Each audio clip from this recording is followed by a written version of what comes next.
Okay, now how do we think about oppositional defiant disorder and conduct disorder? Now, it might be tempting.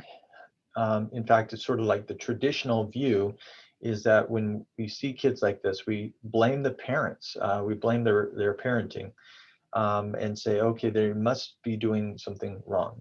Now, I we'll see in a minute that there is some truth to that, but I also want to point out that this is a strongly heritable set of conditions. So the biology is important, and that's important for us to kind of understand these problems, um, and uh, and part of that. Okay, let me explain this because it'll make sense, but they often have an insecure attachment. Okay, now when we talk about attachment, usually we talk about it as an sort of a nurture element. But the current thinking is that kids who will go on to develop oppositional defiant and conduct disorder probably have some temperamental differences that make them hard to parent. That they're just not easy kids, and so the thought is because of that, most parents are ill-equipped to be able to meet those kids' needs. They will they'll basically they'll escalate into anger with them. They'll be overly punitive with them. The kids will get under their skin, and the parents won't do a great job with it. And so the current thinking is it's sort of like this cycle of there's the biological traits that the child has that provoke severe responses from the parents. Um, so that gets into the family patterns. They have studied oppositional defiant disorder and conduct disorder and found that typically the parenting is ineffective, right? So um, they're not reinforcing good behaviors. They're being overly punitive with bad behaviors. They're tending to be rejecting. They tend to have harsh discipline, so maybe spanking. Um, and spanking doesn't work with these kids. Uh, and the family patterns often find that there's hostility in the family. So the family is just angry at each other.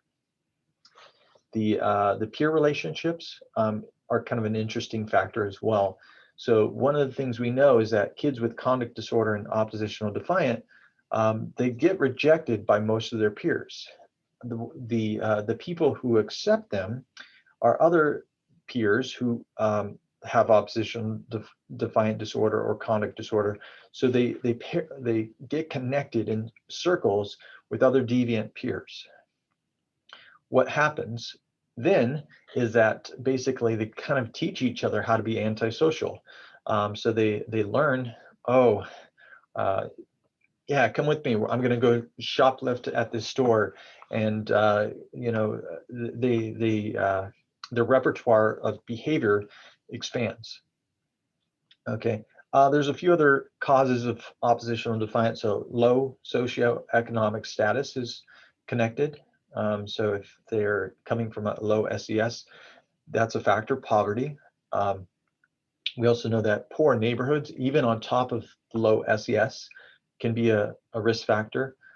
Parental stress and depression can also contribute, right? So again, the parents who are stressed and depressed aren't doing a great job of parenting because of their emotional problems, and so that can also contribute to it. All right. Now, what can you do to help them, right? So I said earlier in the last video that treatment is uh, there's not enough treatment of mental disorders in general, including these kind of behavioral disorders. So we know that there's effective treatments for ODD and CD, and the one that has the best evidence is the cohesive family model.